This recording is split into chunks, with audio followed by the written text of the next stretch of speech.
School life মানে আজকে half কালকে মাপ পরশু বাপরে বাপ। স্কুল লাইফ মানে বিরক্তিকর সাদা শার্ট আর সেলাই করা কালো প্যান্ট। স্কুল লাইফ মানে ব্যাগ ভর্তি মিথ্যা কথা।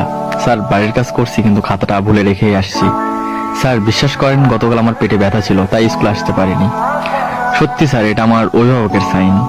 স্কুল লাইফ মানে একদল হারামি বন্ধু। তখন প্রেম মানে বুঝতাম A+S। আর এই কাহিনী আমার হারামি বন্ধুরা শুনলে আমার অবস্থা শেষ। আর রবীন্দ্রনাথ যদি আমাদের তৈরি জাতীয় সঙ্গীত শুনতেন তাহলে নিজেকে নোবেল পাওয়ার অযোগ্য মনে করতেন। শপথ মানে নিজে অন্যায় করব, অন্যের অন্যায়কে প্রশ্রয় দেব। স্যারদের নিকনেম গুলো শুনলে হয়তো তারা তখনই চাকরি ছেড়ে চলে যেতেন। আমার এক একটা বন্ধু ছিল ক্লাস ফাঁকি দেওয়ার উপর PhD করা।